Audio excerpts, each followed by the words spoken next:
Welcome everyone this morning to our presentation, How to Weather the Storm. It's been a stormy economy out there lately, hasn't it?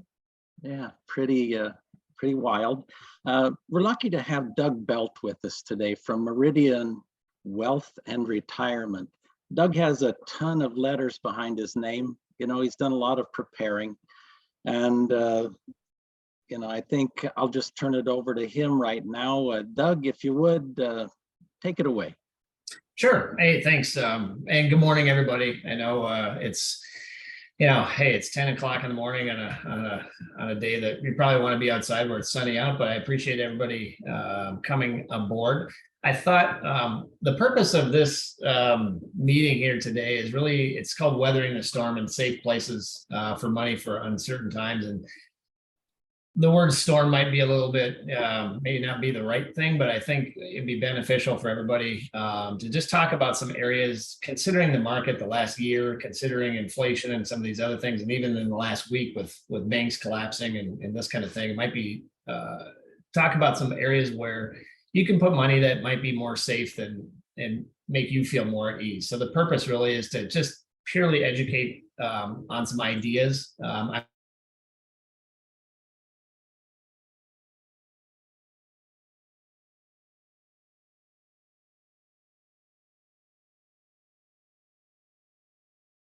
And some ideas.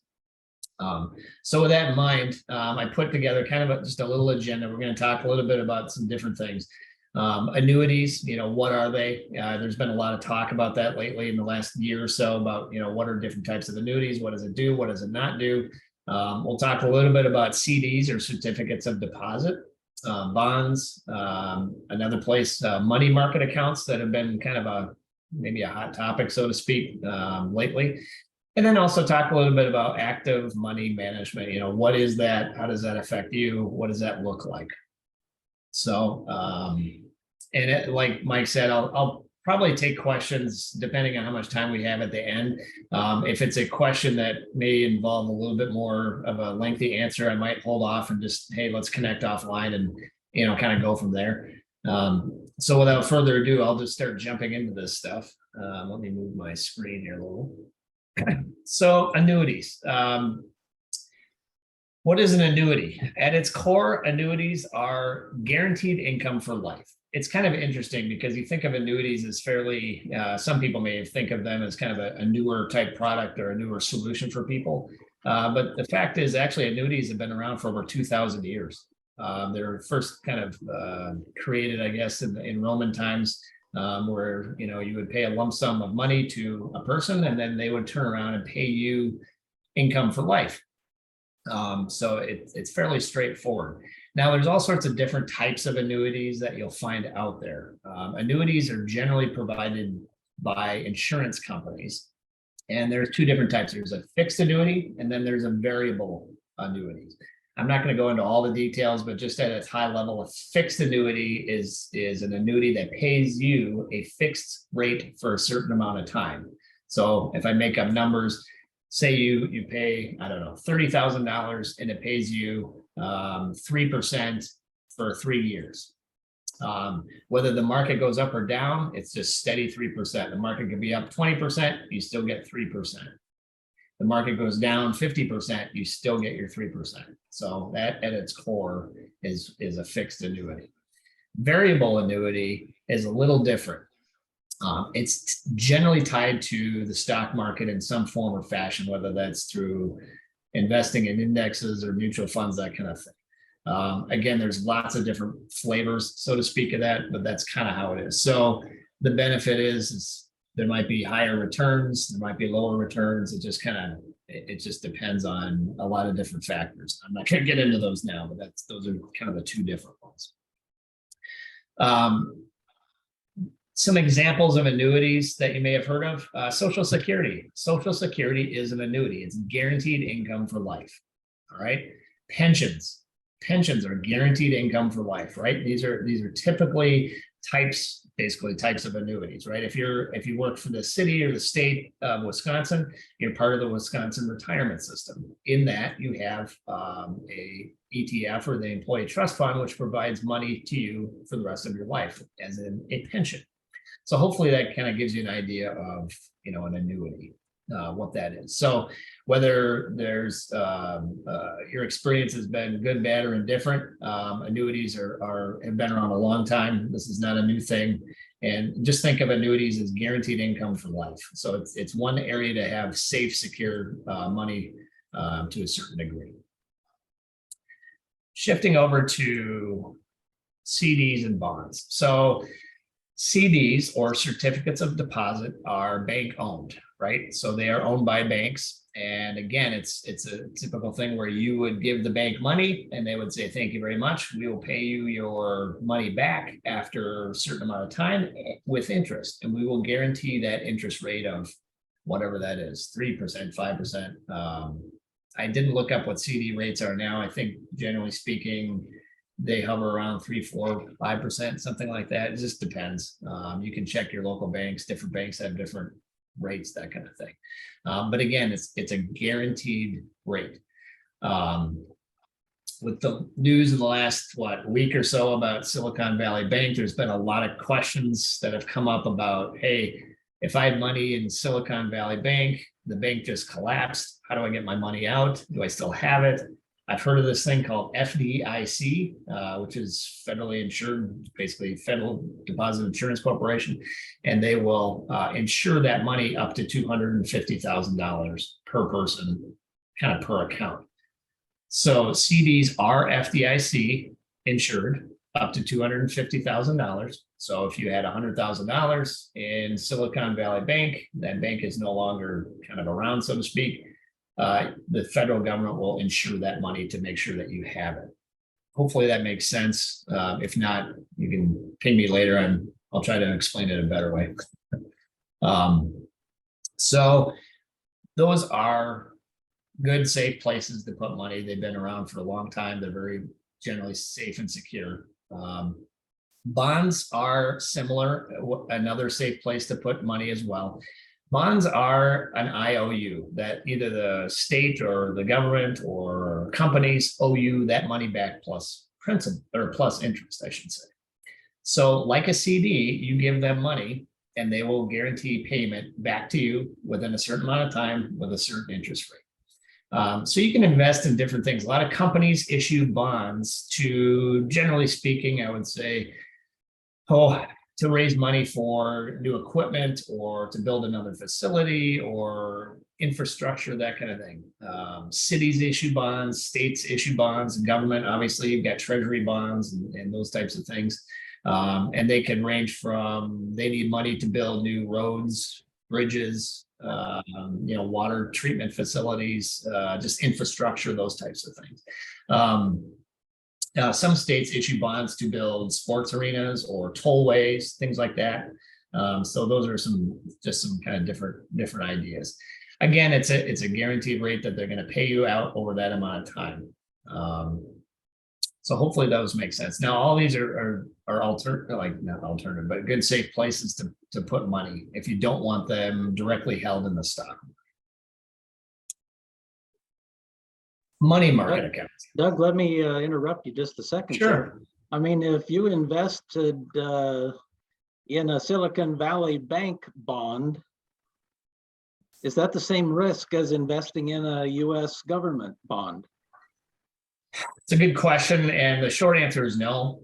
It depends on things called credit ratings. So different companies, different bonds will have different ratings. I won't go into the details too much now to confuse people, but depending on the stability of those companies, they may have a higher or lower rating, which means what is their ability to pay you back? So the safest place to buy bonds is the U.S. government, because it's based on the full faith and credit of the U.S. government. That's not to say, worst case scenario, the world blows up and we're all in trouble and the government's full and all this kind of thing. But based on that, the U.S. government has the highest rating, which means that they have the highest probability to pay you back. So hopefully that cleared that up. Okay, yeah, thanks a lot. Sorry for the interruption. Yeah, no problem. Good question. So money market accounts. There's been a lot of questions about money market accounts. So really what a money market account is it's it can be kind of a savings account for you. So you've got your checking account at the bank or credit union, you've got a savings account at your bank or credit union. Typically, those interest rates are very, very low. I looked at US Bank and Wells Fargo just for the heck of it this morning before I jumped on, and those savings accounts are paying 0.01% interest a year. Not a lot.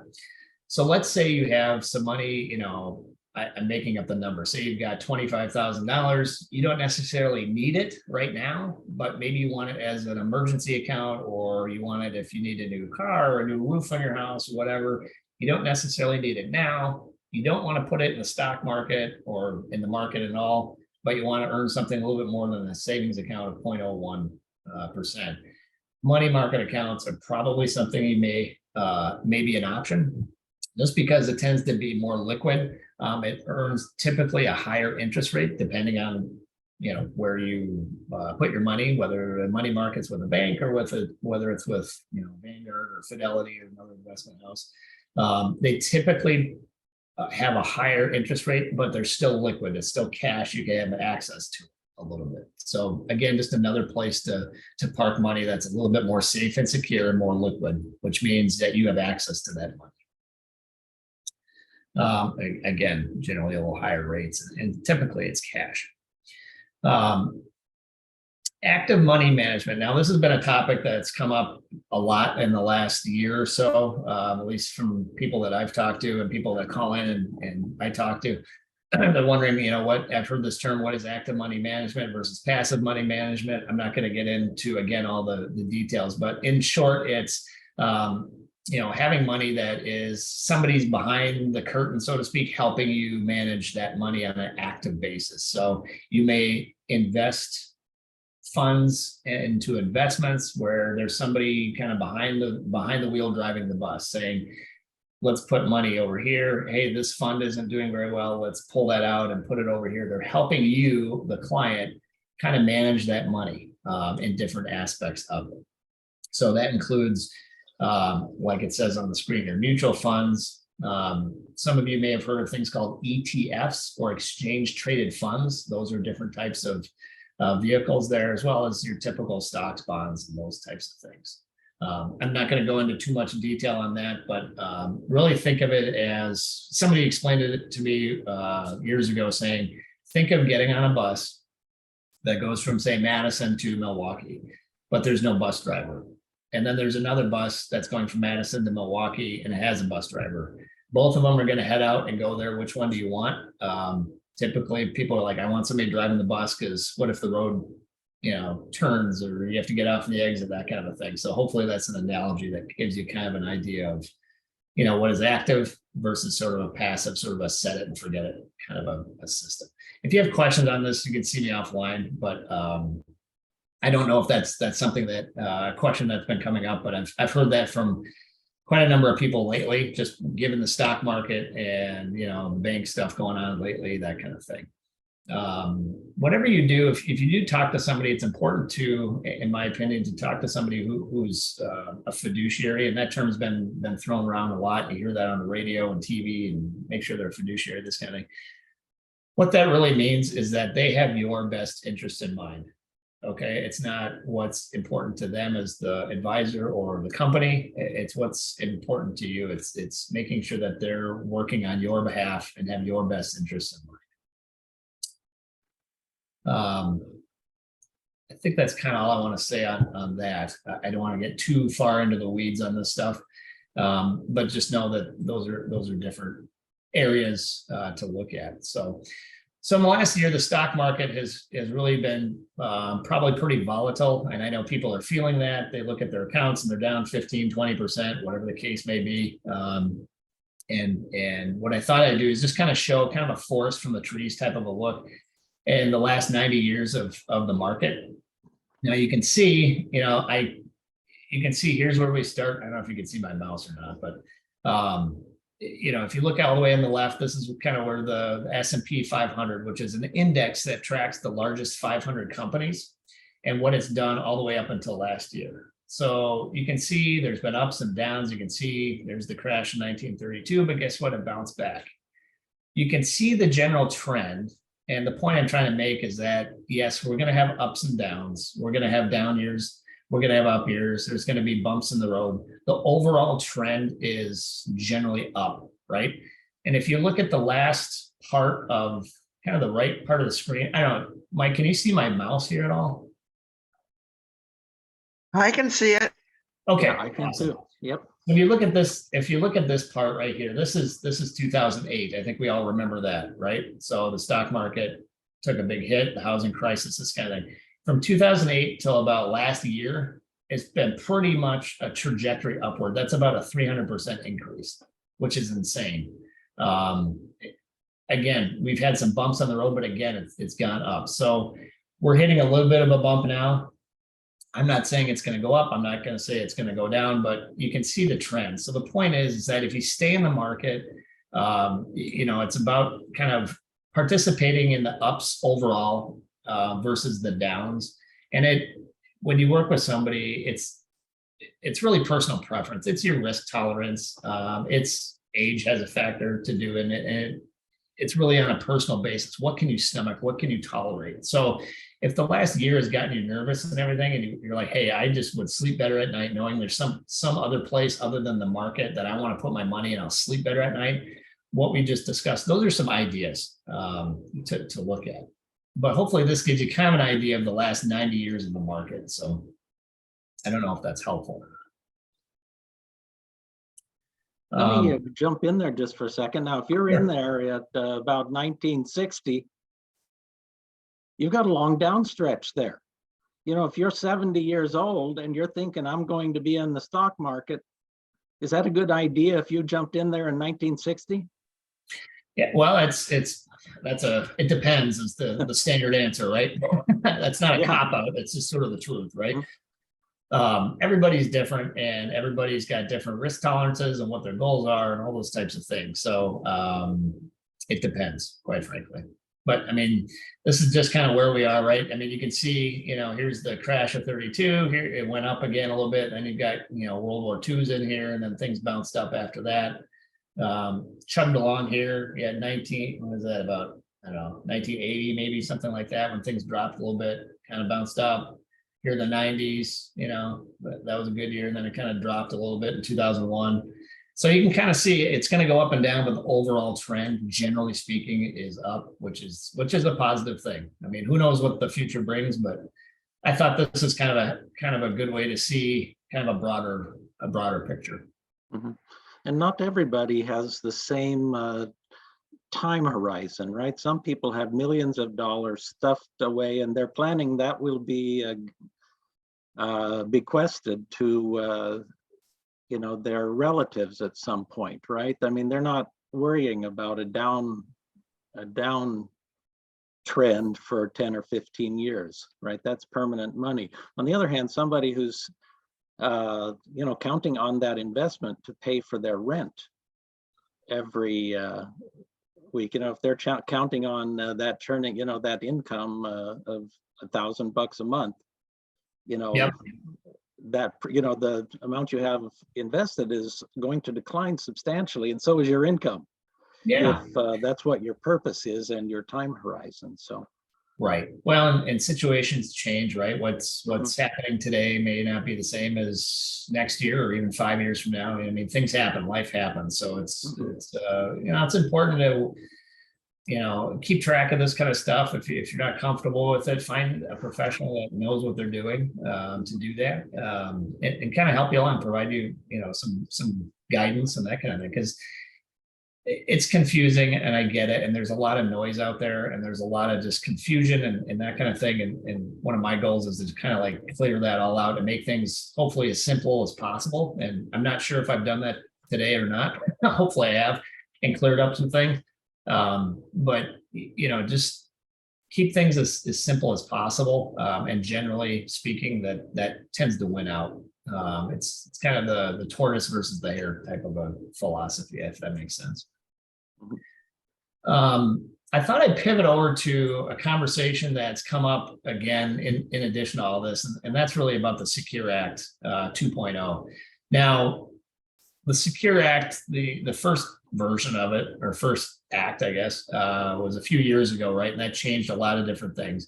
But the Secure Act 2.0, which was passed a few months ago or so, there's a lot more to it than just what's on the screen here, but I just sort of cherry picked a few items that I thought might be of interest. I may totally be off base here, but I just thought I'd cover a couple of things real quick that people may or may not be aware of.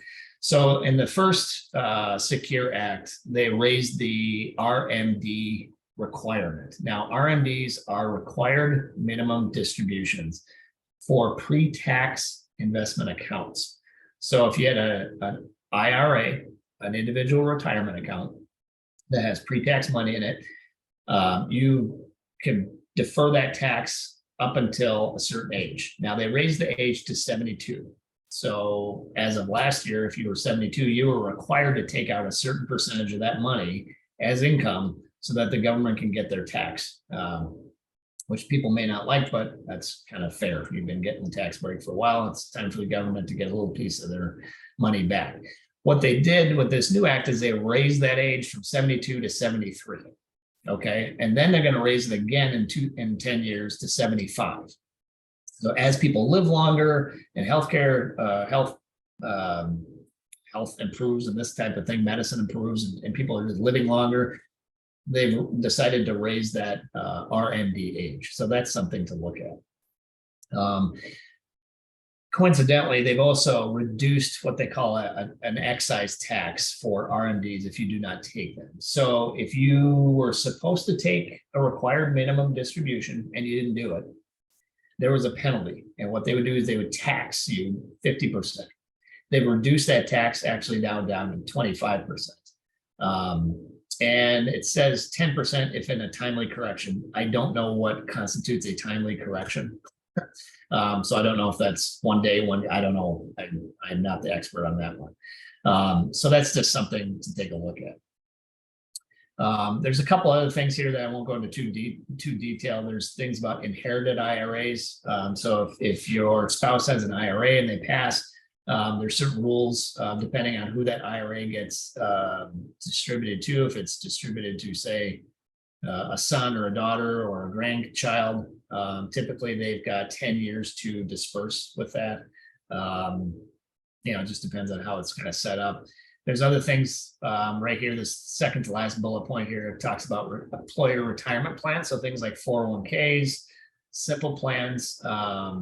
If the plan allows for it, that employee can withdraw up to $2,500 a year for long-term care coverage, and you're not penalized, and there's no early distribution tax on it. So that's kind of an interesting thing. Again, there's more to it than that. The one that I've been getting the most questions about is this last bullet point here, if for 529 plans. What a 529 plan is, it's an education account. So it's for the child to go to school and use that money for tuition or books or anything related to educational expenses. What they're saying now is that if you have a 529 plan and the son or daughter doesn't, or grandchild, whoever, the beneficiary doesn't use up all the money for education, there's an option to roll that remaining money into a Roth IRA. Now, there's certain requirements here listed below. So you have to have that fund open for at least 15 years. Whatever amount you want to roll into an IRA, Roth IRA, I should say, has to have been in there for at least 5 years. So there's certain requirements to make that eligible, but that's kind of an interesting option for people now. So I'm going to kind of pause there and come up for breath. I did a lot of talking. I threw a lot at you. Are there any questions on that at all, of anything that I went through? Go ahead and unmute yourselves, everyone. Jump right in. I have a question. Sure. I've always used Martin Weiss's rating system to find an A or a superior rated bank. And that rating system is no longer available. Can you tell me what one is a good one to determine the health of a bank? That's a good question. Let me write that down. I need to get back to you on that one. That's a good question. Okay, because I've really dug and I couldn't find it. I couldn't find one that I thought was trustworthy. Yeah, And so can I ask you, would you comment on I bonds? sure. In terms of kind of what are they, or what was there a specific? Well, I prefer that you talk about their viability in this climate. Yeah, so I bonds, it's a good question. I bonds are issued by the government that are I bonds that stand for inflation bonds, basically. So they're kind of tied to inflation. So when inflation's high, they pay out a much higher rate. I can't remember what the rate was. At one point, I believe it was like, geez, I want to say 6 or 7% on them. You buy them directly from the federal government. It's actually quite simple. And it's a bond, right? But it pays a higher rate because inflation is a little higher, and then that's guaranteed. There's some limits to it. I believe the max amount per person you can put in is, I want to say $10,000 or $12,000. 15,000. Is it 15,000? Okay. And it is another good, safe place to put money. Absolutely. Thank you. Yeah.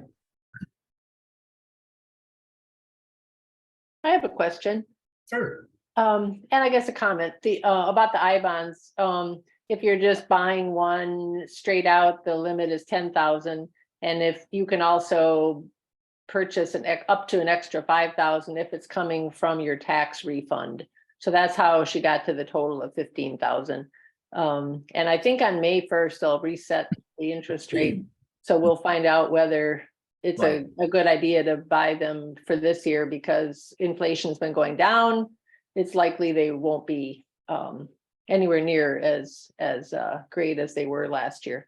Yeah. But my question is, would you be willing to talk about how you would differentiate in the bond market between individual bonds and bond funds?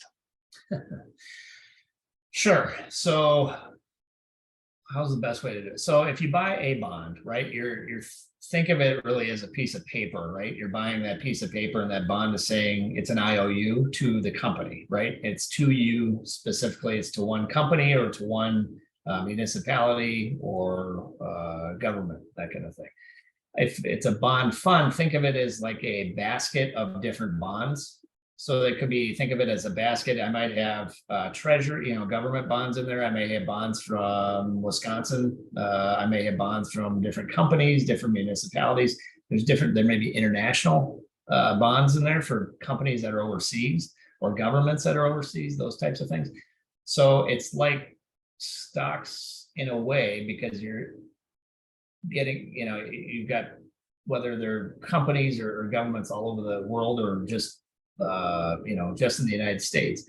So those are different types of bond funds, and they have different, there's different types of bond funds in terms of kind of risk and where they're located and this kind of thing. So I don't know if that helps answer your question or not. That's good. And then anything related to this climate that we're in, and whether you favor one of those types over another because of the bond climate that we're in. Yeah, that's a tough question. I mean, I would say I can't answer that in general. I think I'm always an optimist, just personally. So I don't think the world's ending. I don't think, I think we might be in a recession right now if we're not already in one now. I think there's a good chance that doesn't mean things are falling apart. You should just put everything in cash necessarily. I can't make any recommendations just on a general basis, but I can say that it depends on your individual kind of risk tolerance and things. If you look at international markets in the last year or so, they took a beating. You've got things like the Ukraine, what's going on over there that's playing a big part in things, which has a ripple effect in terms of, grain prices and transportation. And then you have a chip shortage. There's lots of different moving parts.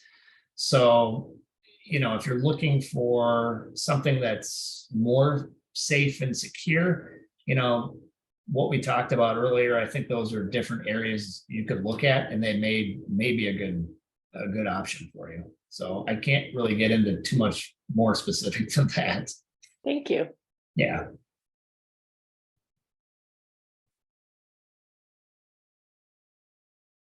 And if there's other questions and if you don't feel comfortable talking about it, or if something pops up, if you're like me, you'll get off this call and you're like, oh, phooey, I forgot I got like 5 questions I forgot to ask, or they just came up. I mean, feel free to reach out to myself or let Mike know and he can get in touch with me.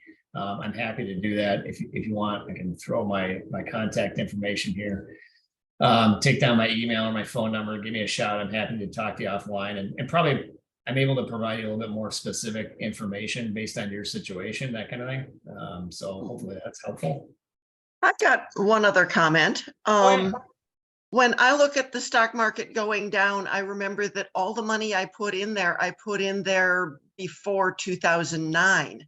So I draw a little line across from 2009. And so long as it's not below that, I'm not losing my principal in a, I know it's going down, and I should probably draw a line that's, like 2% up a year from there or something, but it makes me sleep better. So I offer that for anybody who's going, oh my God, it went down today. It's like, no, the stock market is not something you think about on a day basis. I would agree. Thanks for sharing. That's a good idea. Think of it this way. You just bought a lot of stuff on sale. I mean, that's how I look at it. When the stock market's down, hey, things are on a discount, right? So, but yeah, it's funny. Mike made a comment about my alphabet soup here, and one of them, the BFA is Behavioral Financial Advisor, I think is what it stands for. But it was a certification I got, and it was really interesting about behavioral finance. Like, what is the psychology, the physiology behind investing?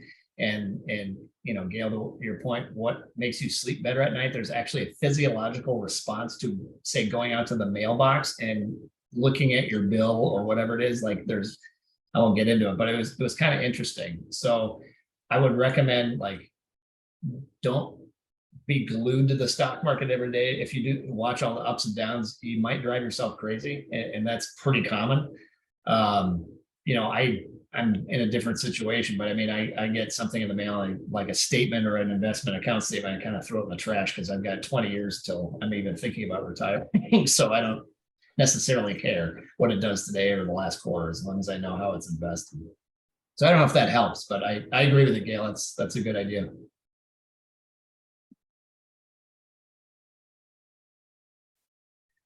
If there's nothing else, I'll pass it back to Mike. And thank you guys for your time. I really appreciate it. And then, like I said, reach out if you have questions or want to connect offline. Yeah, I've got lots of questions, Doug. Don't you think you're jumping off yet? Fire away. Okay, well, you can go ahead and kill your screen sharing. That way we can see everybody Yeah. here. And everyone, please feel free to jump in with your questions. Let's get a conversation going here together if you'd like. I'm wondering, Doug, you mentioned fiduciary. If a fiduciary is looking out for your interests, how does he assure his interests? How do you make money out of a situation like that if you're looking out for my good?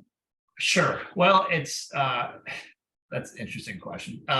Yeah. So fiduciaries are, if how do you explain this in a simple way, which is not easy to do, but there's generally different fees and things associated with that. So yes, you will pay a fee based on the service that person provides, right? Okay. So it's nice because then you're not worrying about, not that commission products are bad or anything like that, but it's just a different structure. So it really, personally, it helps me knowing that I can help anybody with anything. I'm not beholden to just a small menu of things that I can do. I can go find kind of the best of the best or whatever that is for my clients.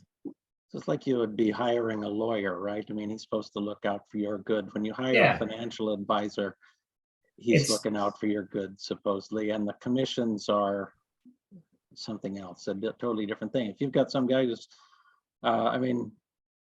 you can never be sure. The whole thing with investing is trust, right? Can you trust the guy to really be looking out for your interests? I always sort of chuckle at, fiduciary, because when I got into this industry, this was brought up and everything. I thought, it's like duh, isn't that kind of the whole point of what we're doing here, is to do what's in the best interest of our client? But I guess maybe that was me being green and not realizing everything else that's been going on. So yeah. Okay, good. Let's see here. How about, the other day I was looking, I got I got an ad pop up right on my Facebook page, and it said 5% interest. Now, anyone who has a savings account knows that you get like 0.0001 on your interest, interest on your savings, right? And so that looks pretty good. Can you trust these internet banks? Are they, how do you work with money on the internet? Yeah, I would dig into it more, right?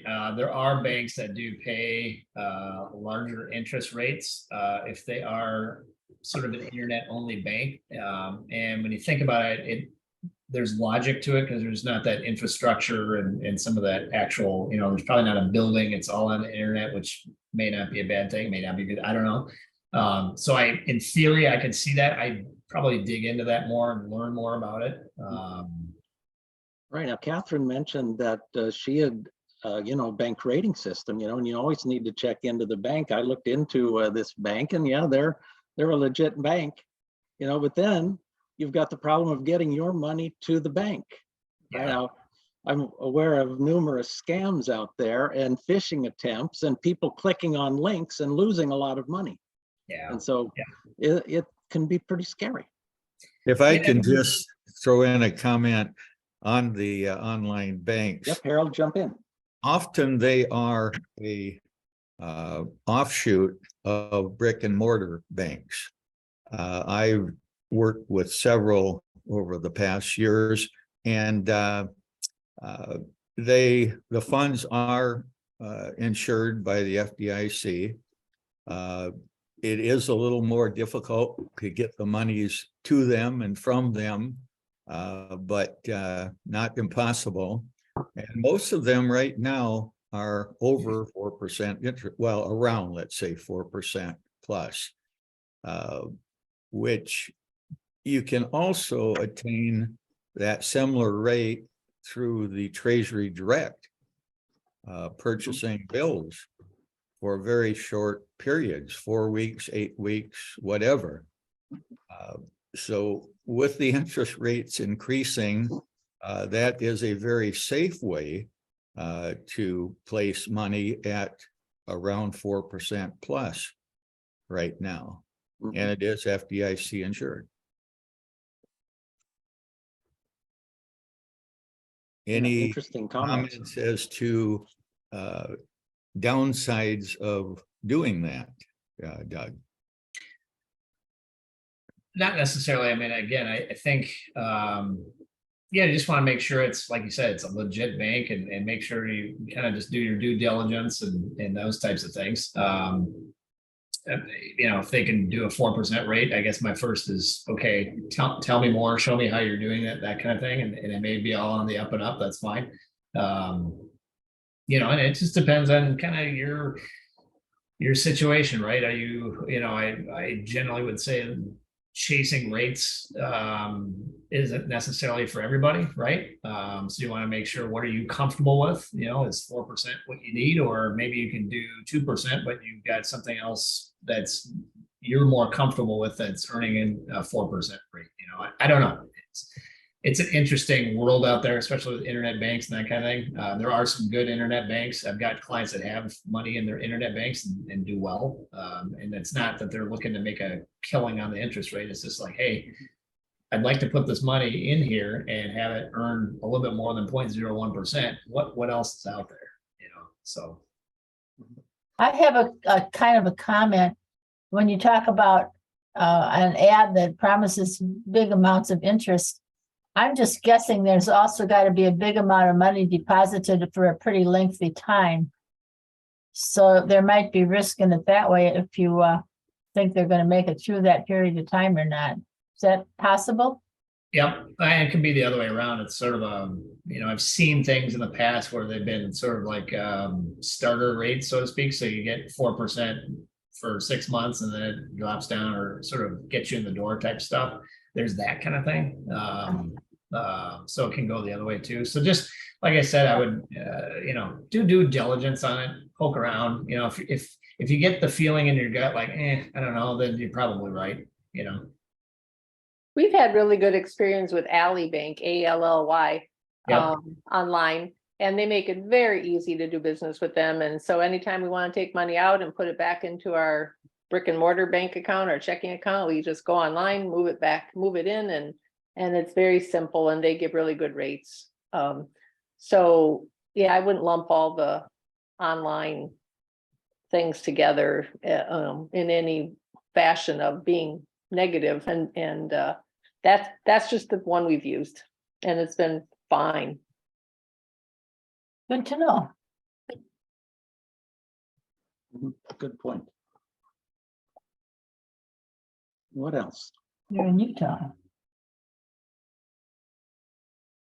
want to talk about time horizons. That when you lock your money up for 3 years, that's a risk in itself, right? Yeah, there's all sorts of different risks, right? There's time risk, like what you just said. Hey, if I take money and I put it into something and it's locked in for say 3 years, am I missing out on a rate that's better during those 3 years, right? It's kind of opportunity cost a little bit. Mhm. There's market risk, right? So the market goes up and down. Are you investing? Well, there's risk there. There's all sorts of different types of risks. So that's why I keep kind of going back to it depends on you as the individual. Like, what is your risk tolerance? If the market dropped 25% today, what's your reaction? Would you sleep at night? Are you kind of the person that goes, oh God, I got to move, I got to get something out, I got to put it all under my mattress? Or are you the person like, it's part of the stock market, I'm used to it, or somewhere in between? So those are good kind of barometers to ask yourself. How much can I stomach? And then based on that will help kind of determine where that's one factor, where to put money, if that makes sense. Mhm, mhm. Yeah, Bev, go ahead. Oh, you're muted still, Or it's my friend. Bev, unmute yourself, please.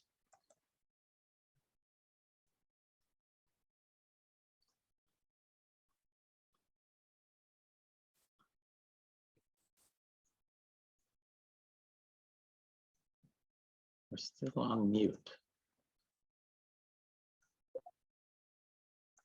I wish I could help you, but I can't. I can't unmute you, Bev, sorry. Maybe she can type it in the chat. Yeah, type it in the chat if you like, and then we can go.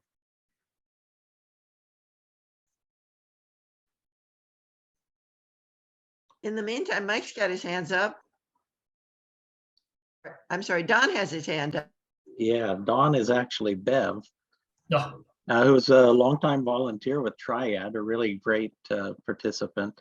If any of you are interested in working with us on, developing these Triad programs, please send me a note. I'm always looking for people to join our committee for planning these meetings and newsletters and whatnot that we put out. So please get in touch if you happen to have a few spare hours a month. I looked in the chat there, and I think the question was something about investing in gold. Oh yeah. Okay. So yeah, you hear that. It's funny how stuff comes in cycles. So when the stock market drops and this kind of thing happens, you hear a lot about investing in gold and some of this kind of stuff. Again, it depends. It's probably not the first thing I would do. It just depends on your situation and that kind of thing. Yes, gold is a kind of a counterbalance to other things. It's steady Eddie, generally speaking. I mean, it goes up and down, but generally it's kind of a balance to the stock market. So when the stock market's up, gold is down, stock market's down, gold is generally up a little bit, that kind of thing. It's kind of a counterweight, if that makes sense. So again, Beth, I'm happy to have more of a detailed discussion because I'd like to learn more kind of about that and everything on that front. But yes, you can invest in things like gold and silver, and you can invest in agriculture. You can invest in crop futures and all sorts of different types of things. So you can even get really crazy and start getting into alternatives like hedge funds and oil exploration rights and mineral rights and all sorts of different types of things. So excuse me, if you have questions, maybe offline we could chat about it. I'm happy to give you kind of an idea. I'm not quite sure what the question was, but hopefully that helped a little. You hear so much, when it gets risky, then you have these advertisements constantly on the radio or the late night TV, and so it's Yep. art funds, recently, oh my God, you can buy into the art funds. The millionaires are into art. Yeah. And it's like, you have to be really careful, when you're listening to this stuff, because remember, those guys are selling. Yeah. Right? They're not. Yeah, I hear those same ads and I always kind of chuckle, just not that it's a bad thing necessarily, it's just predictable. Yeah, be careful. Just, I'm an optimist, right? And I haven't yet been proven wrong. Now I haven't been around 90 years yet, but the world's not falling apart. The economy's good. The banking system's solid, despite what's going on with Silicon Valley Bank. And it's not me saying that. These are people far smarter and more into this stuff than I am. They're all saying kind of the same thing. Where, hey, look, our banking system is very strong. They're not concerned about it, so I'm not typically concerned about it. You take a look at our economy and things are going on. Things are going to be okay. So don't. Generally, I wouldn't say don't panic. Everything tends to go up. You're going to hit bumps in the road. And my own personal opinion is, having this sort of bump in the road is necessary. I mean, if you go back to that graph where we had, from 2008 to last year, where we just exponential growth, there's not a country in the world that can keep that up. It's just not possible. You've got to cool the jets a little bit, tame things down. Otherwise, you get things like inflation and some of this kind of stuff, right? You got to cool the jets a little bit. And not get everything out of control. So while it hurts a little bit on the investment in the personal finance side, it's kind of a necessary evil to just kind of keep things in check. So I feel good about things, and other people are a lot smarter on this stuff than I am. I'll have that same kind of viewpoint. So I don't know if that helps kind of calm any kind of fears that are out there, but yeah, I'm happy to chat with each and every one of you offline and answer any questions and be a resource. Okay, thanks, Doug. Doug, I was wondering a little bit here. What are the guaranteed life or money for life sounds good. What are the costs associated with these annuities? How does the annuity salesman make money? Sure. Generally speaking, and actually there's some new ways to doing this now. Generally speaking, there is a commission on it. You pay a certain percentage that was paid for by the insurance company, not the annuitant or the person buying the annuity based on that annuity. If that makes sense.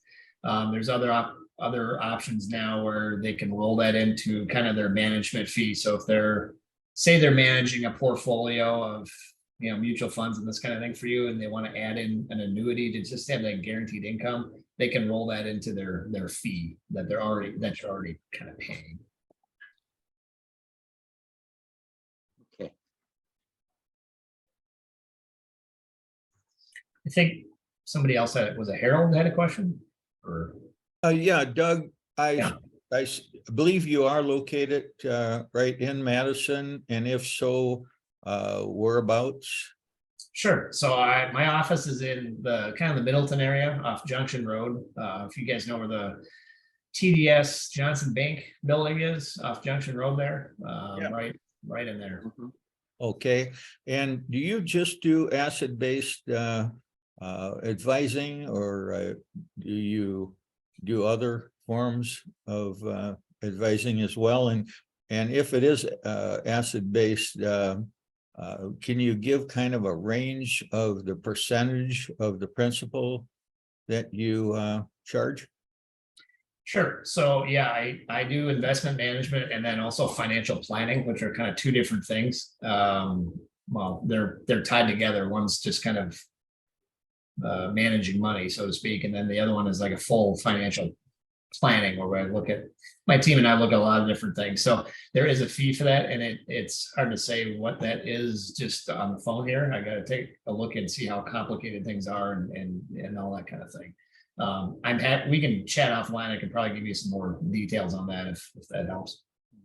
Okay, thank you. Yeah, sorry. Go ahead, Gail.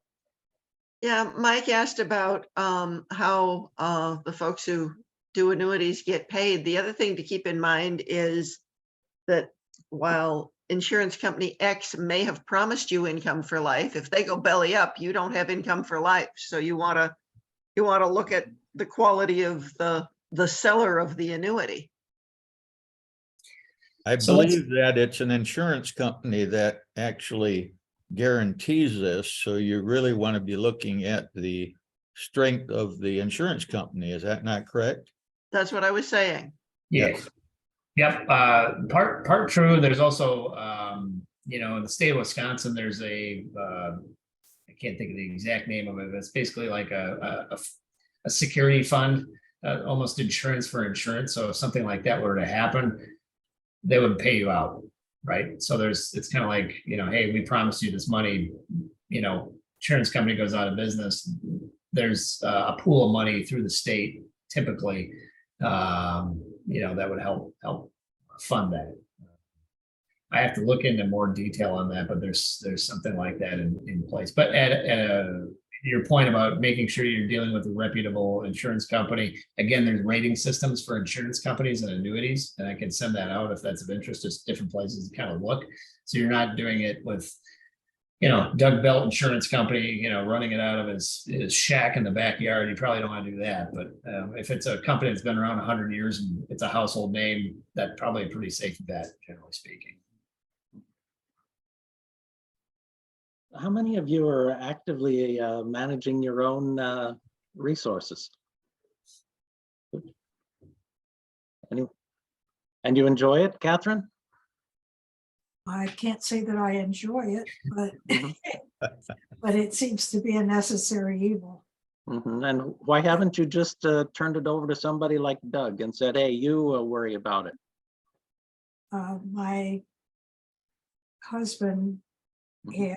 had an advisor in Seattle, Mhm. and when he died, the advisor would not allow me to cash out the account, and he lost $200,000 in the time it took me to get the court case filed and sue him into allowing me to use my assets the way I wanted to. Mhm. So that kind of made me a little wary. Yeah. A little wary, yeah. I'm sorry you had to deal with that. That's horrible. It is horrible. Please. Wow. Yeah, he wanted me invested in Fluke. And I don't even know what that is. yeah, I rest my case. Yeah. Enough said. I got it. Harold, I want to pull your chain a little bit there. I know that you've been, a businessman, for a long time here. How do you handle these things? Do you hire someone like Doug, or do you have a hybrid program, or do you do it all yourself? I actually do a little of both. Mhm.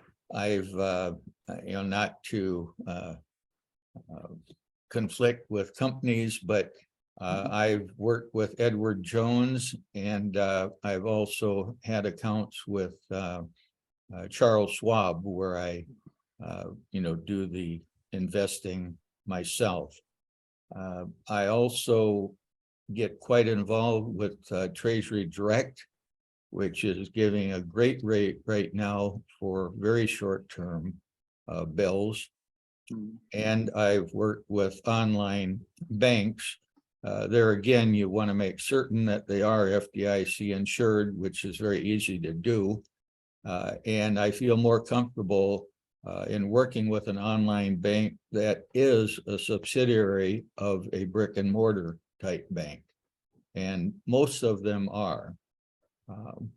So various efforts, Mike.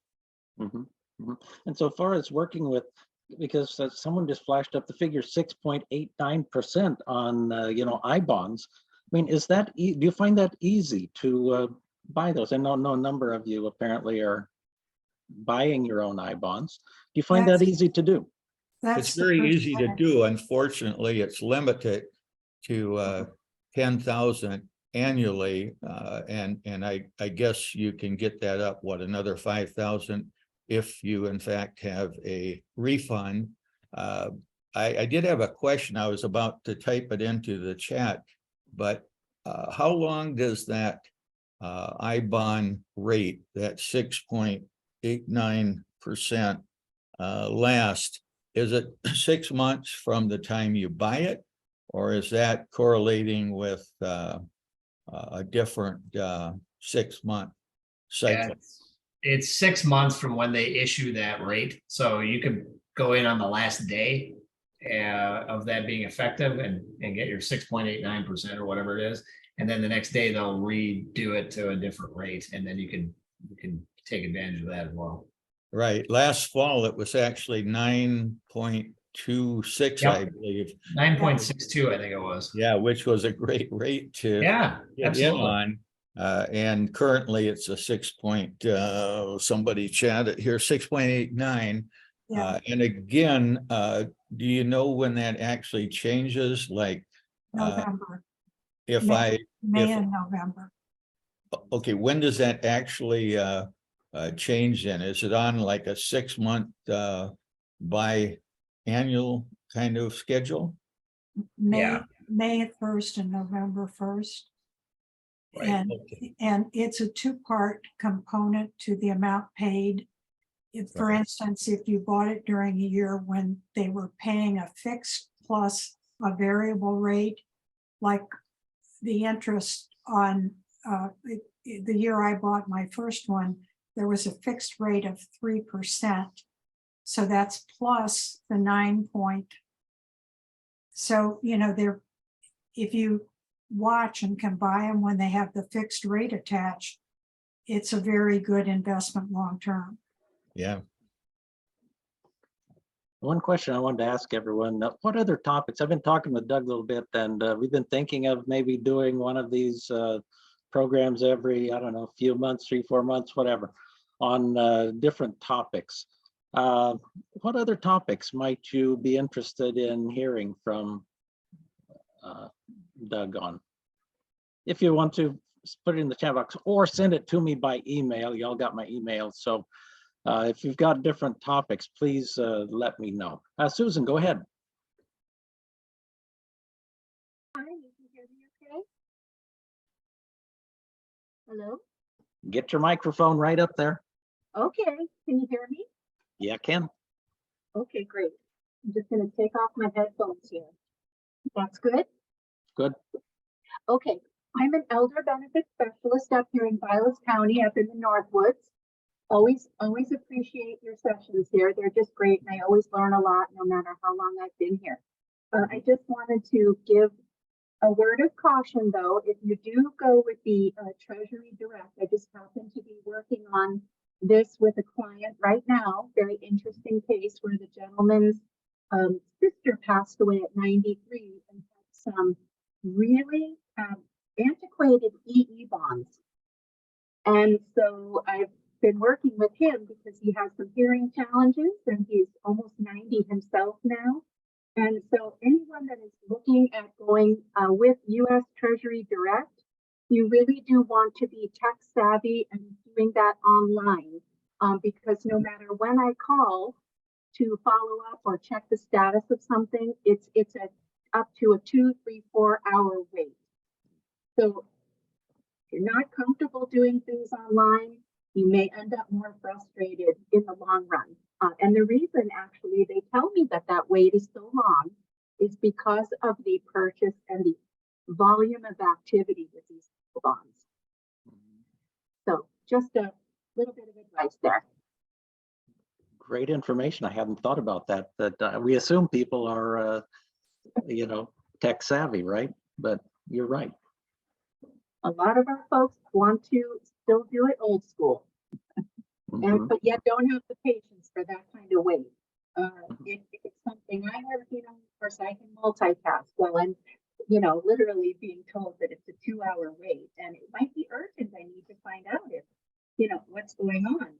But of course, I don't have the account, and I'm not a legal representative, so I can't necessarily go. With these EE bonds, they will only liquidate them. They won't do it through an online account. So different. But anyway, I hope that was helpful. Love the program today. Thank you. Good. Thank you, Susan. Okay, any other questions? Right here at the end of the hour. Remember, send me by email if you can, any of your program suggestions. I'd love to have them. Doug, thank you so much for taking this hour and offering us your expertise. I really appreciate it.